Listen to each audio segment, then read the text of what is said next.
Part 2. You will hear the chair of a committee on park facilities addressing her local town council about changes that have been made to the park. First, you have some time to look at questions 11 to 16.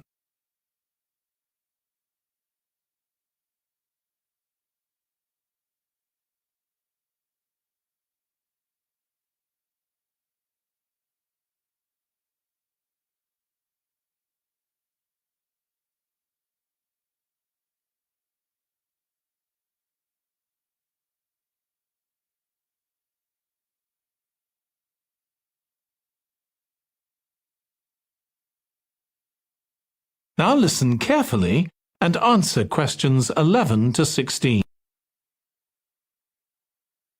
As chair of the Town Council Subcommittee on Park Facilities, I'd like to bring you up to date on some of the changes that have been made recently to the Croft Valley Park.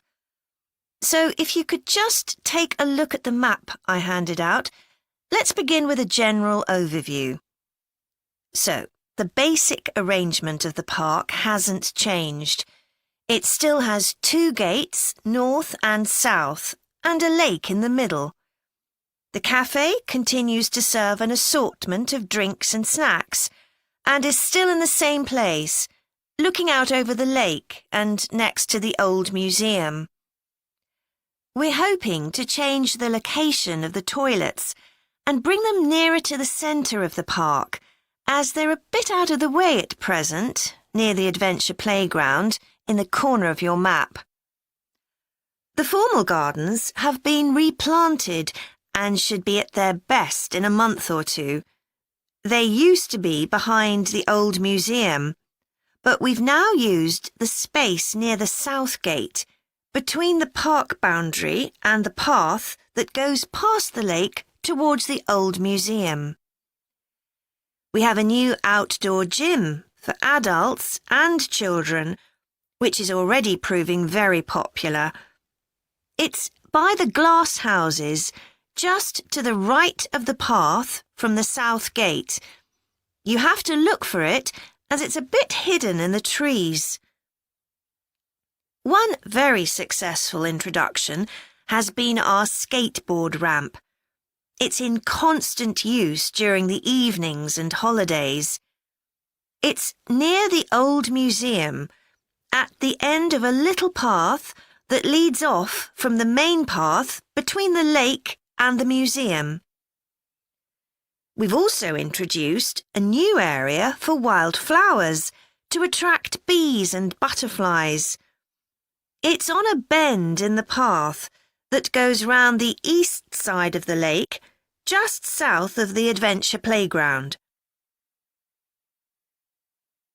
Before you hear the rest of the presentation, you have some time to look at questions 17 to 20.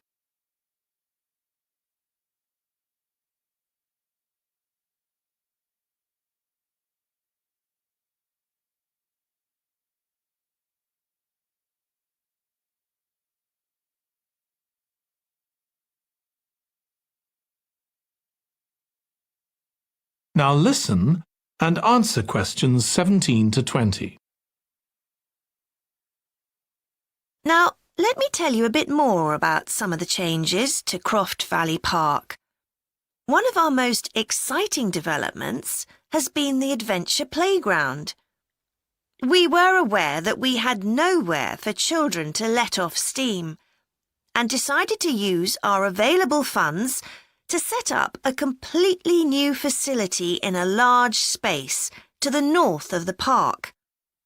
It's open year-round, though it closes early in the winter months, and entrance is completely free. Children can choose whatever activities they want to do, irrespective of their age. But we do ask adults not to leave them on their own there. There are plenty of seats where parents can relax and keep an eye on their children at the same time. Lastly, the glass houses. A huge amount of work has been done on them to repair the damage following the disastrous fire that recently destroyed their western side. Over £80,000 was spent on replacing the glass walls and the metal supports, as well as the plants that had been destroyed, although, unfortunately, the collection of tropical palm trees has proved too expensive to replace up to now. At present, the glass houses are open from 10 a.m. to 3 p.m. Mondays to Thursdays, and it's hoped to extend this to the weekends soon. We're grateful to all those who helped us by contributing their time and money to this achievement. The gardens have really been That is the end of part 2. You now have 30 seconds to check your answers to part 2.